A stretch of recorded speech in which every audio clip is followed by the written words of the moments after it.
Uh, uh, Judges, will ask you a question, okay? Hiningal ako, pababa. Um, Judge number 5. Number 5 po. Number 5. Question number 5. Okay, question number 5. Excuse me, guys. Ayan, babasahin ko.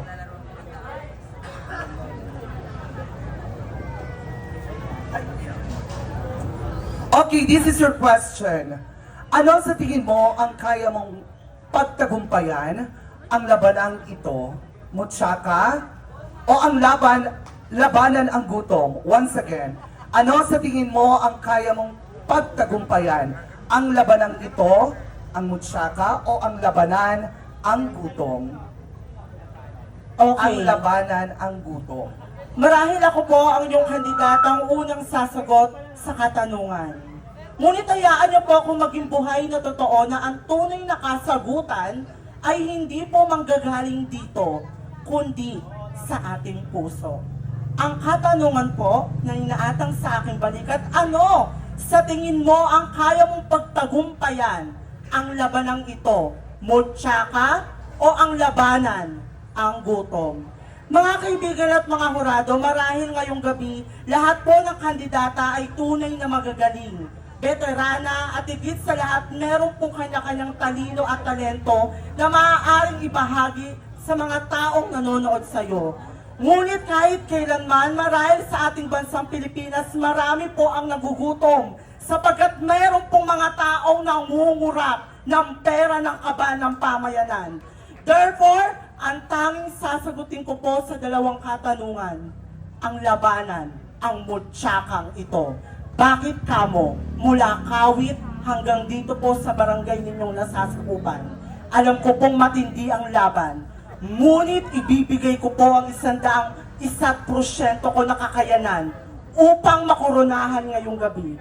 Lagi po nating tatandaan, marahil ang korona ay nakikita sa ating uluhan. Hindi porkit ikaw na ang tinanghal na mutsaka, ay ikaw na po ang pinakamaganda at pinakamagaling. Tatanghalin ka sapagkat nagbibigay ka ng inspirasyon sa mga taong nakakasalumuha mo. Kaya naman, kung ako po ang inyong tatanghalin mutsaka, nasa inyo pa rin pong mga kamay kung sino po ang karapat-dapat na koronahan ngayong gabi. But always remember, ang tunay na korona ay hindi po nakikita sa uluan. Ang tunay na korona ay nasa ating puso. Handa po tayong makipagkapwa-tao. At lagi po nating iisipin na ang mga tao ay nagugutom. Ngunit kapag nakakita ka ng mga taong nagugutom at nanginibigyan natin, sapagkat ganun po tayong mga Pilipino. And that is my very simple answer.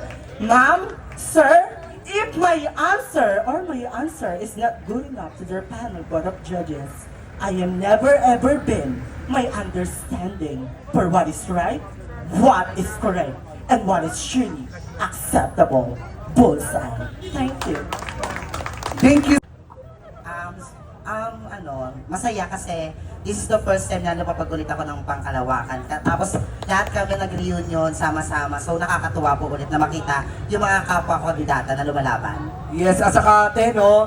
Nung nakaraan, umiyak ka pa, no? Eto na! Alright. Question! Please, Mr. Donovan, monitor. Pick your number. Pick your number. Ano na? Ano yung number 7 po ang kanyang napili? Number 7. Question number 7. Ay, wala dyan yung... Kasi ano, lima lang kasi ang nakuha na ano. Number 14. Aliwan lang ha, no offense. Lahat tayo ay ginawang maganda dahil likha tayo ng Diyos. Pero sabi ni Andrew E., humanap ka ng pangit at ibigin mong tunay. Kung mamahalin mo ang isa sa kalaban mo, sino at bakit? Okay, repeat the question. Aliwan lang ha, no offense. Lahat tayo ay ginawang maganda dahil likha tayo ng Diyos. Pero sabi ni Andrew E., humanap ka ng pangit at ibigin mong tunay. Kung mamahalin mo ang isa sa kalaban mo, sino at bakit? Isa sa pinakamahirap ay ang pumili sa mga kalaban ko kung sino ang mamahalin ko. Dahil sabi ni Andrew E., humanap ka ng pangit at ibigin mong tunay. Para po sa akin, lahat naman tayo, walang pangit na ginawa ang Diyos sa mundo. Lahat tayo magaganda, physical man yan o emotional. Lahat tayo ay perpekto. Ang tanong, sino sa mga kalaban ko ang mamahalin ko? Isa lamang po ang pipiliin ko, si Barbie Fortesa. Bakit kamo? Dahil siya lamang po ang isang kandidata na pumasok sa top 10. Siya po ay ngongo. Siya po ay lula ng panlalait, pangungutya at hindi magtanggap sa mga taong nandito na akala nyo kayo ay perpekto. Pero tandaan nyo po, ang bawat isa dito sa mundo, lahat tayo ay merong dahilan kung bakit tayo ginawa ng Panginoong Diyos. Tandaan po natin, lahat tayo pantay-pantay. Kung ano kinakain nyo, kinakain din namin lahat. Kung ano tinatapakan nyo, tinatapakan din po namin yan. Kaya sino po kayo para hadlangan ang pagmamahalan namin? Hindi lang sa pagkakaibigan. Wagkus, tatanggapin ko siya kung sino at ano siya. Always remember this, that perfect body will fade. A beautiful face will fade. But a beautiful soul and a beautiful mind will never, ever be fade. Maraming salamat po. Sam Goko, pick your question. 1, 2, 3, 4, 6, 8, 9, 10. I choose question number 8. Number 8, please read the question. Lars Pacheco ng Nabotas. Hi. Alright, this is your question. Alright, kung ang hold-upper ay na-hold up, pwede ba siyang magsumbong sa pulis? Bakit? Uulitin ko, kung ang hold-upper ay na-hold up, pwede ba siyang magsumbong sa pulis? At bakit? Okay, it's a very hard question for me sapagkat ito po ay mind-boggling question. But anyway, I have no choice. I will answer it directly from my heart. Ang mandurukot nga daw po ba, kapag nadukutan, is pwede pong magsumbong. Una po sa lahat po ng tao dito sa mundong ating ginagalawan ay may karapatan. May karapatan tayong humingi ng tulong, may karapatan tayong magsumbong, at may karapatan tayong ipaalam kung ano ang masamang nangyari sa atin. Kapag ang isang mandurukat ay natukutan, pwede siyang magsumbong kahit kanino, lalong-lalo na sa pulis. Bakit kamo? Dahil alam natin na ang mga tao kayang magbago kahit anong bigat ng kasalanan niyan. Kapag alam mo sa sarili mong ikaw ay nagbago ka at natukutan ka, karapatan mong magsumbong sa pulis dahil ikaw ay poprotektahan ng ating batas. Dahil ang batas ay nakasalalay at magiging protektado ng mga tao. Kaya sa lahat ng mga mandurukot, kung nadukutan man kayo, magbago kayo upang pakinggan kayo ng batas ng tao. Maraming salamat po. 1, 2, 3, 4, 5, 9, 10. 1, 3, 4... Okay. I think it's my luck. I think it's my lucky number. Number 9. 9. Girls, basahin mo na maaga. Lars Pacheco ng Nabotas, ha? Huy! Alright, this is your question. Kung may nais kang baguhin sa iyong panlabas na kaanyuan, bakit hindi pa lahat? Alright, kung may nais kang baguhin sa iyong panlabas na kaanyuan, bakit hindi pa ang lahat? Kung mayroon nga daw po ba akong nais baguhin sa aking pisikal na kaanyuan o sa aking pagkatao, bakit hindi pa lahat? Hindi ko po babaguhin ang aking physical na kaanyuan sapagkat dito po ako minamahal ng aking mga kaibigan, ng aking mga pamilya at lalong-lalo na ng aking mga kaibigan sumusuporta sa inyo pong harapan. Kung wala po ang ganitong pagkatao, wala pong isang sangguniang kabataang maglilingkod sa aming pamayanan, wala pong isang taong pamamarisan ng bawat kabataan na mayroong numero 18 na nagpaunlad ng kanyang bayan, na nagpaunlad ng kanyang edukasyon, moralidad at pagkatao dito sa sa ating lipunang ginagalawan. Hindi ko po kailangan baguhin ang aking lahat na kaanyuan sapagkat mayroong pong Panginoon na handang gumabay, puprotekta at tumanggap hinggil sa kanyang wangis na inilikha sa numero 18. Kaya't sa mga tao, hindi natin kailangan baguhin ang lahat ng ating pisikal na kaanyuan, lalong-lalo na kung dito tayo minamahal ng bawat taong nasa paligid natin sapagkat ang kagandahan lumilipas. Hindi po balang araw ay pinagtitibay ng panahon, ngunit ang kagandahang asal, ang kaibuturan ng iyong puso, kailanman hindi kayang tibagin o mawalay dito sa ating lipunang ginagalawan. Magandang gabi po! Nasa screen? Okay, this is your question. Kung may libreng biyahe papuntang langit, sasama ka ba at bakit?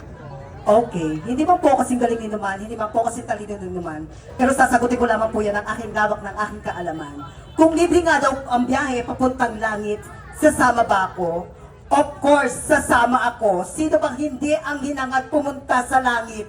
Naniniwala po ako bilang isang bakla, luluna kami ng diskriminasyon dito sa mundong ibabaw, na akala nila ay sila ay perfecto, akala din sila ay sila pupunta sa langit, at ang mga tingin sa aming mga kabaklaan ay pupunta sa impyerno. Pero ngayong gabi, ihahayag ko sa inyo, bilang isang bakla, sasama ako sa biyaheng langit.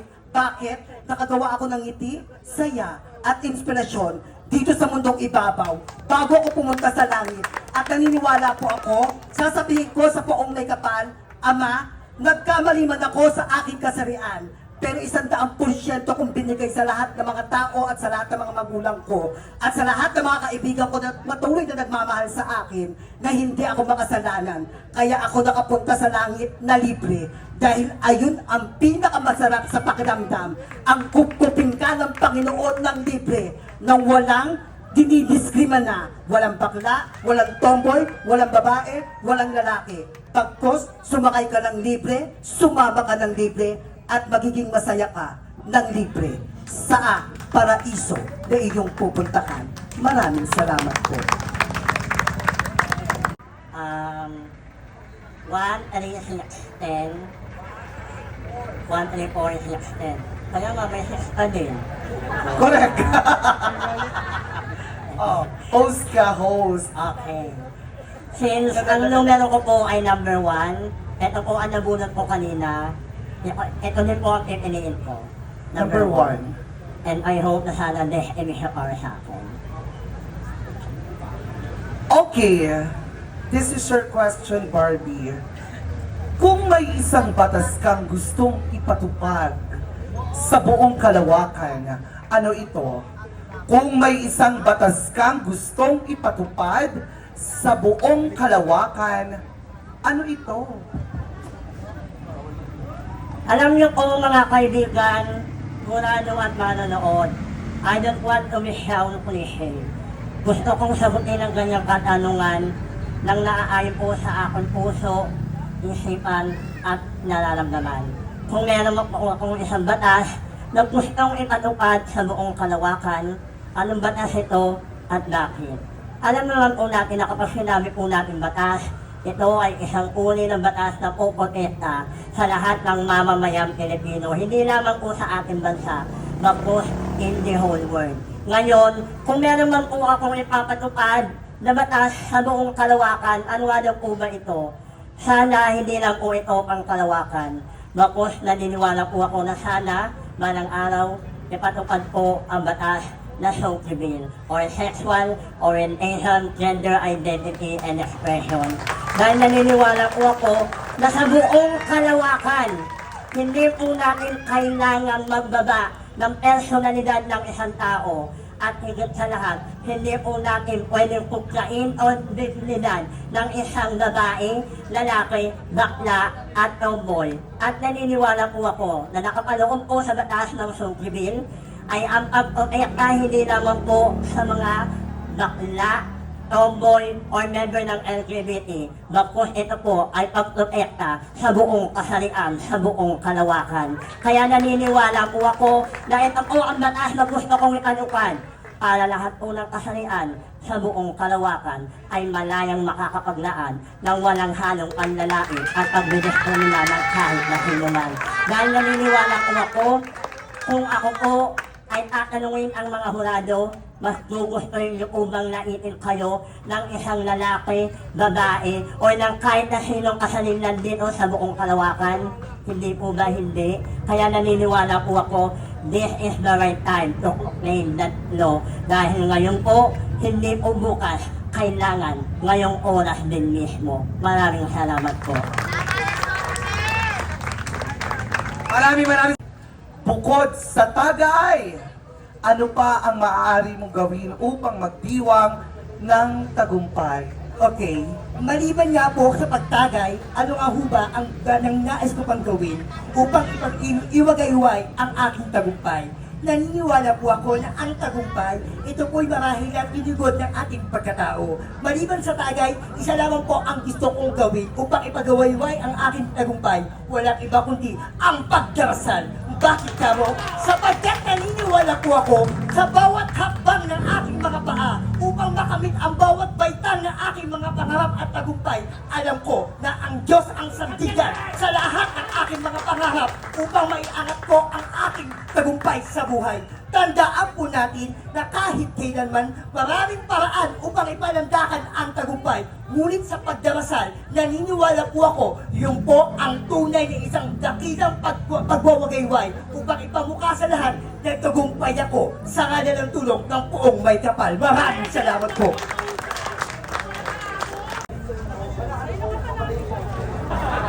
Okay. Okay, this is your question. Kung biglang mawala ang kuryente, ano ang una mong gagawin? Ladies and gentlemen, thank you so much. It's quite so confusing. Because minsan, tayong mga tao, we are always on the cellphone because of the electricity. Marami tayong pwedeng gawin. Pwede tayong manood ng TV, pwede tayong mag-surf sa internet, o pumunta sa ibang mga social media accounts. Kung magkakaroon po ng brownout, ano ang unang-una kong gagawin? As what the other candidate said, ako po ay taimtim na magdadasal sa Poong May Kapal. Ako po ay magpapasalamat sa lahat ng biyaya na kanyang ibinigay sa atin.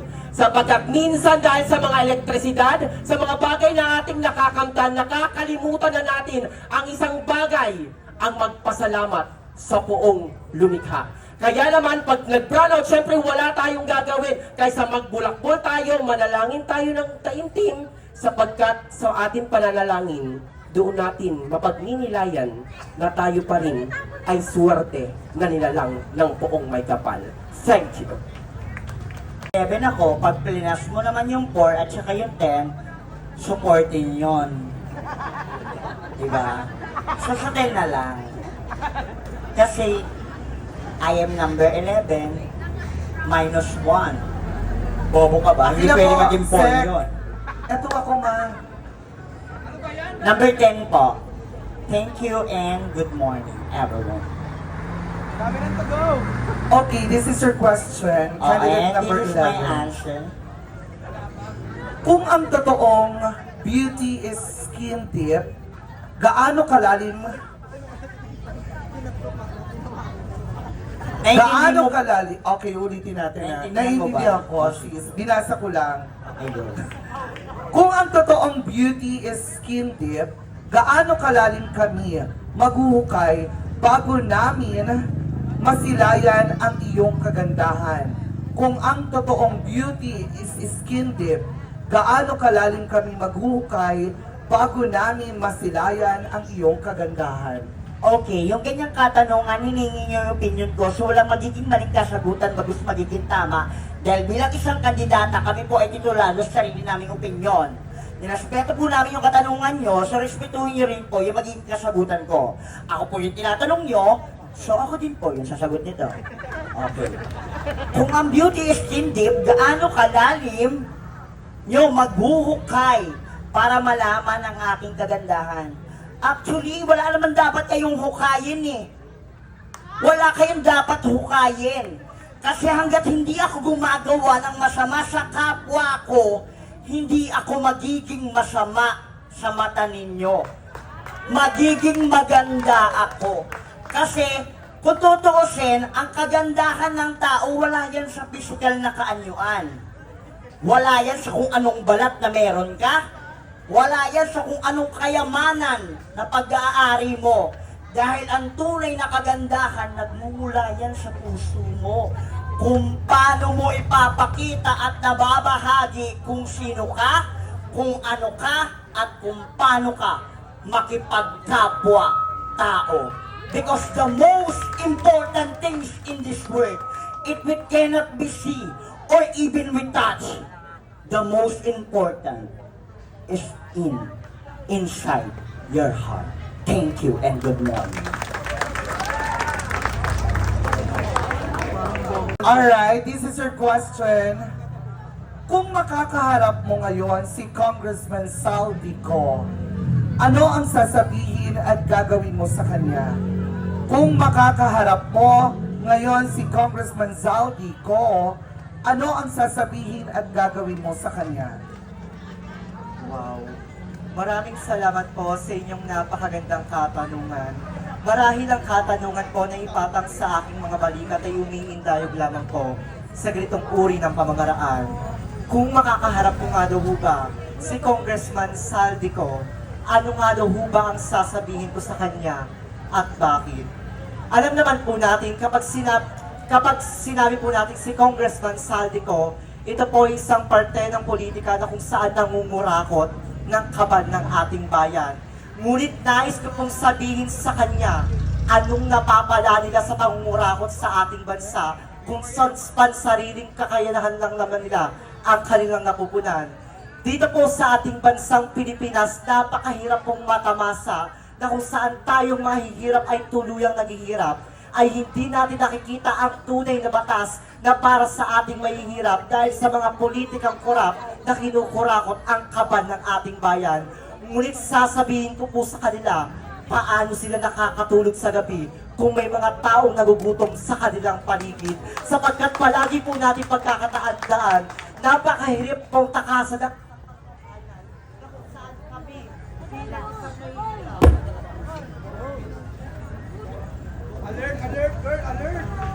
Hello. Napakahirap pong takasan ang isang katotohanan na kung saan kaming mga mahihirap ang siyang nagiging dahilan ng kanilang pangungurakot at pansariling kakayahan lang naman nila. Sapagkat palagi po natin pagkakatandaan, lahat tayo ay maging matalino sa pagboto sapagkat sa balang araw, tayo lamang po ang magdudusa at makikinabang ng pagbotong ating ginawa sapagkat napakahirap pong takasan ang isang katotohanan na kung saan iboto man natin ang pinakamagaling, pinakamatalino kung hindi naman natin susuportahan, mananatiling panaginip at pangungut na lang ang ating bayan. Kaya ako, bilang isang estudyante sa umaga, kontesera sa gabi, nais ko pong sabihin sa inyong mga tao na maging matalino tayo sa pagboto sapagkat tayong lahat ang siyang makikinabang balang araw. Because I always believe that your life is more being meaningful if you will be the answer of someone else's prayer. Thank you and good evening. Maraming salamat, Karen!